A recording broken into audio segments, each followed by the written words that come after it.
Hello ladies and gentlemen, boys and girls, and welcome to a very special edition of the Biome Bash. Today I'm going to be checking out the Nether. Now the Nether is the hell dimension of Minecraft. It is where you'll find a lot of lava and very nasty mobs, and it's a horrible place to be. So I'm going to kick things off with how to get to the Nether. Now to get to the Nether you need to make a Nether portal, which is made of at least 10 blocks of obsidian. So this is what it looks like, and it has to be arranged with 2 on the top and 3 on the side. This is the most expensive portal you can make. This is made of 14 blocks of obsidian, but you can replace the corner blocks with anything you want. So cobblestone, for example. So if I just take these down, this is what the minimum requirement for another portal is. As I said, 2 blocks on the top, 3 blocks on the side. That is how you make the portal, and then to light it you need a flint and steel. So, without further ado, let's go to the Nether. Now, as soon as you get to the Nether, you realise that it is a horrible place, desolate wasteland, lava, and mobs everywhere. It is horrible. Now, I'm going to talk about what the Nether is made of, the structures in the Nether, and the mobs in the Nether, and then the boss of the Nether that you can make. One of the 2 boss mobs, it is the Wither. But let's start off with what the Nether is made of. Now, in the Nether, you're going to find netherrack. Netherrack is this block that is everywhere. The main property of netherrack is that once it has been set on fire, it will stay alit forever. So here, they will keep burning forever. Now, with netherrack, you can smelt it in a furnace to make nether bricks, and then you can use 4 nether bricks to make a nether brick block. Now, nether bricks are what is what the nether fortresses are made of. The only generated structure in the nether. And this is an example of a nether fortress, but I'm going to talk more about that in a minute. Also in the nether, you will find glowstone, which is a very useful block because it can help light up areas, and it generally looks better than torches, especially when you can modify to put it on sticks, and you can just make it look nicer than a torch. Now, you will find glowstone all around the Nether, usually on the ceiling, as the examples here. And once you break a glowstone, you will get glowstone dust. It takes 4 glowstone dust to make a glowstone block. And another useful thing about glowstone dust is that it is used to add to the strength of potions. So, for example, redstone, as I've discussed in one of the earlier videos, increases the duration. This increases the strength of a potion. Another thing you find in the Nether is soul sand, which if I put it down here, looks brown. If you go from a distance, you can just about make out some faces. And soul sand is pretty useful for growing nether wart, as it is the only thing that nether wart will grow on. So if I just put them there. Now, nether wart is important for making potions. It is usually the start ingredient of pretty much all the potions, except for 1 or 2. Now, another feature about soul sand is that if you step on top of it, you are instantly slowed down. So this is me moving normally. This is me moving on soul sand. I'm slower. It's a horrible sort of environment to fight on, especially against the mobs of the Nether. And now we look into the chest. Also, in the Nether, there is 1 ore. That is nether quartz ore. Now, nether quartz ore looks like this. If I just put it down, looks like this, sort of like a white crosshatch sort of symbol on it. Now, when you mine nether quartz ore, you get nether quartz. 4 nether quartz makes a block of quartz, of which you can either make into pillar quartz blocks, which look like this. As it says, they're pretty good for making pillars. Or you can turn them into quartz slabs and then turn it into chisel quartz block, which is one of my favourite blocks. It looks like this. It's got a nice pattern on it. I like to make my bases out of it whenever I can. It can be quite expensive to try and find, but you can get pretty much infinite nether quartz, because one of the great features about the console is that you can reset the nether. So for example, if you didn't get a nether fortress, you can keep resetting your nether until you get one. So that way you will never run out of all these resources in the nether. So I'm going to put this back in here. Now let's discuss the mobs. Now there are 5 mobs that you'll find in the nether, and I'm going to start off with these 4. I'm not going to discuss the 5th one. The 5th one are skeletons, but you see them in the overworld. You pretty much know what they are, so there's no need to discuss them here. Now, that thing flying over there is called a ghast. It is the biggest non-boss mob in the game, and is pretty range finding. It can find you within 16 to 32 blocks. They are horrible, especially when you're on an overhang above lava, because it has the ability to shoot fireballs that break netherrack.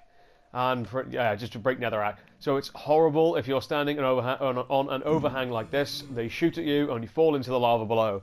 That will really ruin your day. So yeah, that's the ghast. When you kill them, they will drop gunpowder and very rarely a gas tear, which is a very useful potion ingredient. Now this big guy over here is the magma cube. It is the nether equivalent of the slime. So if I break him down, he will go into smaller sections, just like the slime. And if I kill these, they will also go into smaller parts. Now, usually they can drop magma cream. Magma cream is an important ingredient to making fire resistance potions, which are very useful if ever you're coming to the nether, because it stops you from taking any fire damage. So if you fell in lava, you would be completely fine. So I recommend killing as many magma creams as you can to obtain this sort of item. But you can make magma cream from slime balls and combining it with blaze powder, which I will talk about in a second. Now this guy over here is a zombie pigman. Zombie pigmans are passive aggressive. They will only attack you if you attack them. They are one of the hardest hitters in the game, up there with the iron golem, so I wouldn't recommend taking them on, especially if there are a group of them.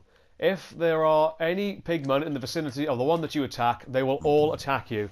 They share that trait with wolves. So be wary when taking on pigmen. If you kill pigmen, they will commonly drop rotten flesh, but they can also drop gold nuggets and a golden sword at very rare occasions. Now, the penultimate mob of this dimension is the wither skeleton. The wither skeleton is taller than a normal skeleton and taller than you, and is a horrible mob to fight because it inflicts you with the wither effect. The wither effect blackens your health bar, so you cannot see your hearts. Or you can see your hearts, but you won't be able to see really how much damage you're taking. If you're taking these on, I recommend turning off autosave on the console edition, because when you autosave, it does create a little bit of lag. That means you can't really get your hit in on the wither to stop the wither skeleton to stop them from coming towards you. So be wary when you fight them. They are usually found in the nether fortresses, of which is pretty dark when you get in there, so please be wary, as well they can blend in. So here, that guy, I mean, he blends in quite well, especially if there wasn't an open tunnel. If there was just a wall behind him, you wouldn't really see him that well. Now, the final mob in the nether that I want to talk about is the blaze. This is a blaze, these are blazes, and they are pretty critical to get into the other dimension in Minecraft, the end, which will be the last major biome I look at. Now, blazes shoot fire, and you will find them in nether fortresses, and they will also be contained in blaze spawners. So if you go to a nether fortress, you can find blaze spawners, and that is basically pretty crucial, because blazes drop blaze rods. Now, blaze rods you need to craft into blaze powder and combine them with an ender pearl to get an Eye of Ender. And an Eye of Ender is a crucial tool for finding the end portal in the overworld. If you do have a fire resistance potion, it is worth noting where the blaze spawner is, so you can just farm XP and blaze rods and basically, you know, show the nether what you're made of.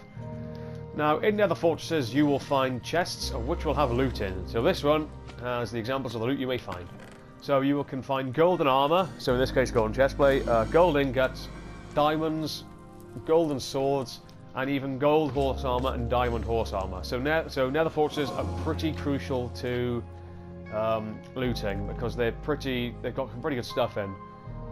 This isn't the best example of a nether fortress in some respects, but it is also a really good example in others, because, well, you can see where it is, so that's pretty good. I haven't really had a chance to properly explore this, so I don't really know if there are chests inside, but you can get nether fortresses that don't have chests. So if you don't, that's a bit of a bummer, but you know, that's just the way it goes. The final thing that I'm going to look at is the Wither. Now, the Wither is one of the 2 boss mobs in the game alongside the Ender Dragon, and to make it, you need 3 Wither skeleton skulls, and you need 4 soul sand to arrange it in a T. You obtain Wither skeleton skulls from Wither skeletons. It is an incredibly rare drop from them, so I think it's a 1% chance that they'll drop it.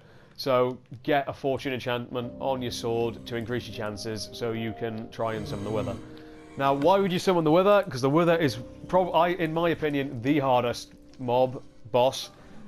It's definitely harder than the End Dragon. The Ender Dragon's a piece of cake compared to this thing. So I'm just going to show you how to summon it. I'm not really going to bother fighting it because it could take some time. But this is what you need to do with it. So let's just go down here.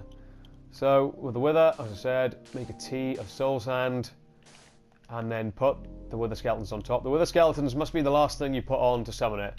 Now, when you summon the Wither, it'll be on half health. It is regenerating. Don't stand anywhere near it because it will explode as soon as it hits full health.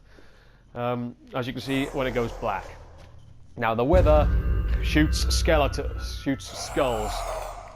There are two different types. One skull hits you with a Wither effect, the other one explodes, making this mob very hard to kill, especially if it just keeps pounding you with skulls. It is unrelenting in its attacks. As soon as it sees you, it will just go for you. It's really hard to fight in an open area. There are tactics to beat the Wither, but having seen many, it doesn't really give it much of a chance. I like to have a fair game, but to be fair, the Wither is just a badass. So yeah, that's the Wither. Now, why would you summon the Wither? Well, you can get something called a Nether Star. Now, the Nether Star is important for crafting beacons. I'm not going to show you what a beacon is. I'll probably show you that in a later video. But a beacon is basically a block that emits a light, basically a beam of light that goes all the way to the sky, only in the overworld. You put it basically on a pyramid of fancy blocks such as diamond or gold, and it will give you buffering effects. So the greater the pyramid and the more sort of iron, gold ingots and emeralds and diamonds you feed into the beacon, the stronger the effects you get. So you can get health regeneration or swiftness and other such like that. Well, I've been Sparksy, this has been the Nether, and thanks for listening.